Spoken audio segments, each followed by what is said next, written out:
So ngayong araw guys, mag-aano tayo ng ano. Ayaw kasing mag-charge nitong ano, yung charging port ng motor natin. Kasi pag sinaksak mo yan ganito dito, yan. Tapos pag sinwitch mo, iilaw yan. Meron kasing ano yan eh, indicator yan kung pag sinwitch mo to, tapos kusang iilaw yan kaso wala. So isa lang ibig sabihin yan, yung dito yung sira, yun ang sira, o kaya naman yung fuse. So yan, bubuksan natin to. So kanina binuksan ko na, may mga 4 na volt dito, yan.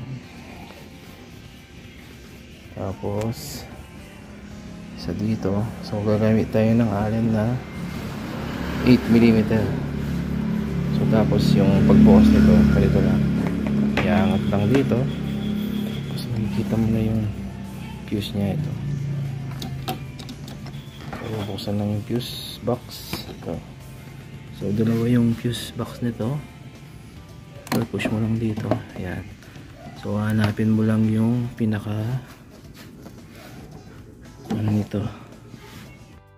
So yan, may makikita kang ano dito, EFI, backup, main ignition, head, tsaka ABS. So ito mga spare na to. So wala dito. Kasi hinahanap natin yung pinaka terminal. Ayun. So yung terminal, ayun ang hinahanap natin, terminal.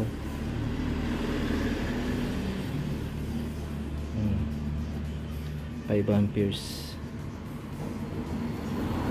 So ito yun. So tignan natin kung siya nga. So yung pagbukas nito, gamit ka lang ng long nose. Tignan natin. Ayan.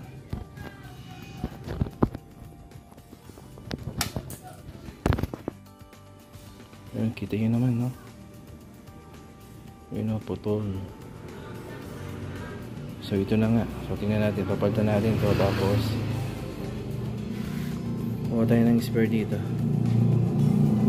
Ayan, spare dito.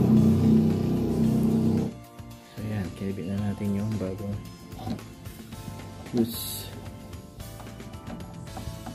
Okay. So sara na natin. Ayan. So ayan, tatry natin yan kung aandar.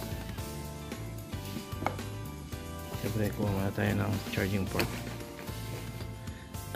Nabili ko lang to sa Lazada ng 100 pesos.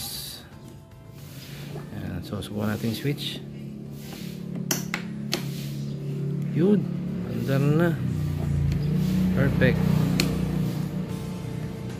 Baliktad pala. Yun. O diba? So yun lang mga kabayan. Sana may natutunan kayo. Peace out.